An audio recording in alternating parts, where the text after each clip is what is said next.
Hi guys, welcome back to my another vlog. তো আজ তো গণেশ চতুর্থী, তাই একদম ভোরবেলা উঠে পড়েছি। ভোর তবে বলা যায় না, রাতেই উঠেছি। ওই রাত্রে ৩টে থেকে ৩:৩০-র মধ্যে আমরা সবাই উঠে পড়ে স্নান করে একদম ফ্রেশ হয়ে নিয়েছি আর পুজোর কাজ করা শুরুও করে দিয়েছি। তো দেখো, তোমাদের সাথে কথা বলতে বলতে সবজিগুলো সব ধুয়ে নিলাম, কারণ ভোগে তো ৫ রকম ভাজা হবে। আর ঠাকুরমশাই আসবেন ওই সকাল ১০টা থেকে ১০:৩০-র মধ্যে। তো সেই কারণে আমরা সবাই একটু টেনশনে আছি যে কি করে এত কম সময়ের মধ্যে সবকিছু আমরা কমপ্লিট করব।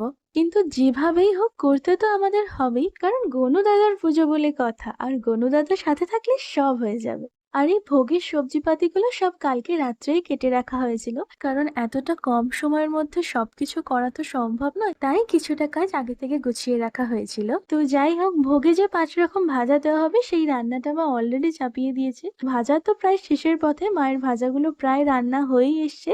আর ওইদিকে দেখাই চলো দিদিভাই কি করছে। তো দিদিভাই বানাচ্ছে নাড়ু, আর ওরও প্রায় নাড়ু বানানো কমপ্লিট হয়েই এসছে।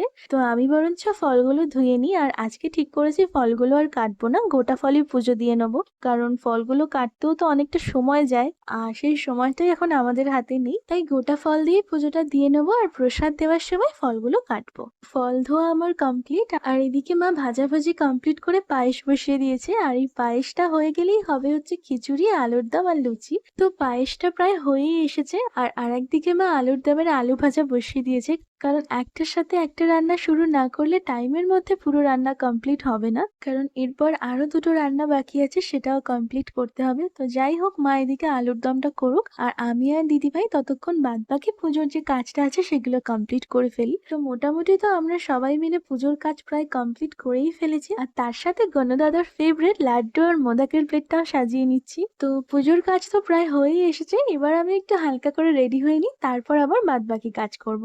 তো আমি রেডি হয়ে নিয়েছি, আর তার মধ্যেই মার প্রায় খিচুড়ি করা হয়েই এসছে, আর এরপর শুধু লুচিটা ভাজবে, তাহলেই মোটামুটি পুজোর কাজ সব কমপ্লিট হয়ে যাবে। আর আশা করছি যে সকালবেলা 10টার মধ্যেই সবটা হয়ে যাবে। তো যাই হোক, মা এখন লুচি ভাজছে, মা লুচিটা ভাজুক, আর আমি তোমাদেরকে ততক্ষণে এবছরে আমাদের বাড়ির গনুদাদাকে দেখিয়ে দিই। গনুদাদাকে তো তোমরা দেখে নিলে, আর আমার গনুদাদাকে কেমন লাগছে দেখতে তোমরা কিন্তু অবশ্যই কমেন্ট করে জানাবে।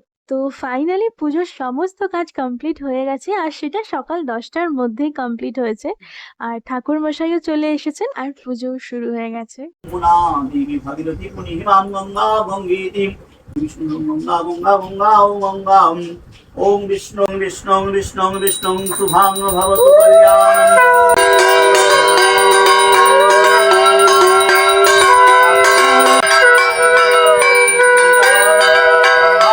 চন্দ্রবদনং লম্বোদরং সুন্দরং প্রসন্নমঙ্গলে শিবে সর্বা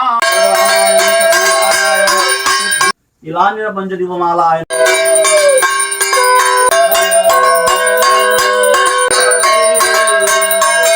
তো এবছরের মতন তো গণেশ চতুর্থীর পুজো কমপ্লিট হয়ে গেল। এবার চলো তোমাদেরকে দেখাই যে এবছরের ডেকোরেশনটা কেমন কি করেছিলাম। তো এই হচ্ছে এবছরের ডেকোরেশন, আর আমি, আমার দিদিভাই আর আমার ভাইপো, আমরা তিনজনে মিলেই টোটাল ডেকোরেশনটা করেছি, নিজেরাই বাড়িতে যেমন পেরেছি করেছি। আর ডেকোরেশনটা কেমন হয়েছে তোমরা সবাই আমাকে বলো কিন্তু। তো চলো এবার তোমাদেরকে দেখাই পুজোর সমস্ত ভোগগুলো। তো সবার আগে দেখাবো এই কেকটা, আর এটা আগের বারের মতন এবারও আর একটা কেক নিয়েছি, কাস্টমাইজড করে এই মিষ্টি দেখতে কেকটা নিয়েছিলাম। তো চলো এবার তোমাদেরকে বাদ বাকি ভোগগুলো দেখাই। তো এখানে আছে পায়েস, আর আছে খিচুড়ি, তার সাথে আছে আলুর দম, আছে 5 রকম ভাজা, আলু ভাজা, পটল ভাজা, কুমড়ো ভাজা, বেগুন ভাজা আর কাঁকরোল ভাজা, আর এর সাথে আছে লুচি, চালকলা মাখা, আছে নাড়ু, লাড্ডু, মোদক, সন্দেশ, আর আছে ফল, আর খেজুর, আমসত্ত্ব, বাতাসা। তো এইগুলোই হচ্ছে আজকের এই টোটাল ভোগের আয়োজন। তো যাই হোক, সবাইকে এবার প্রসাদ দিতে হবে, আর আমারও খুব খিদে পেয়েছে, তাই আমিও একটু প্রসাদ নিয়ে বসে পড়েছি।